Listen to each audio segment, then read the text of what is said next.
วัสดีแล้วก็สบายดีในยามตอนบ่ายเบา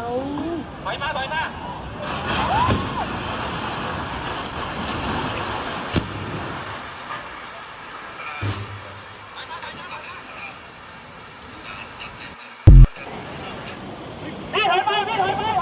อยไปเลย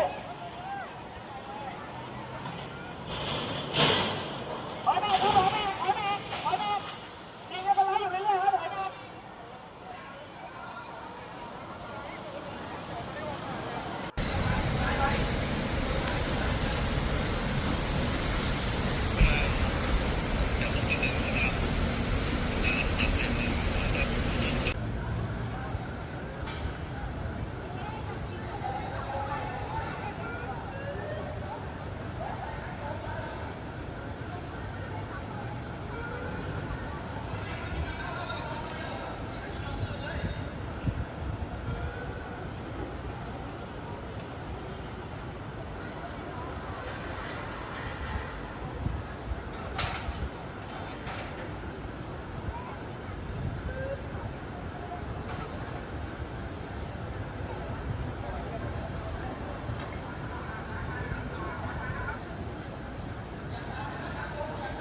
ประเด็นก็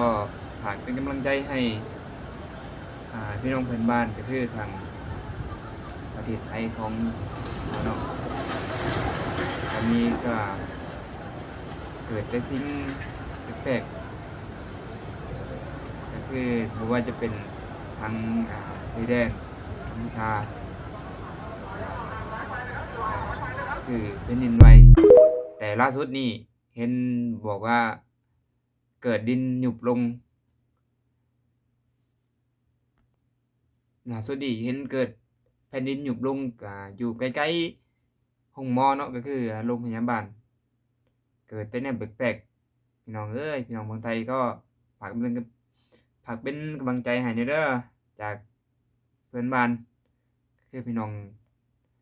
จากประเทศลาวฝากเป็นกำลังใจให้สู้ๆ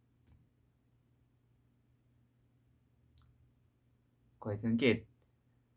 อาจจะสิเข้ามอยังก็มปลายบ่ที่ออกมาเว้าเรื่องแบบเมื่อก่อนนั่นนะก็อาจสิเข้าทางอยู่เดะ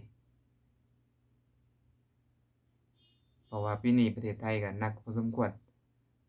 สำหรับคลิปนี้ก็ฝากเป็นกำลังใจให้สู้ๆเด้อครับ ตามถอยไปกราบคุณก่อน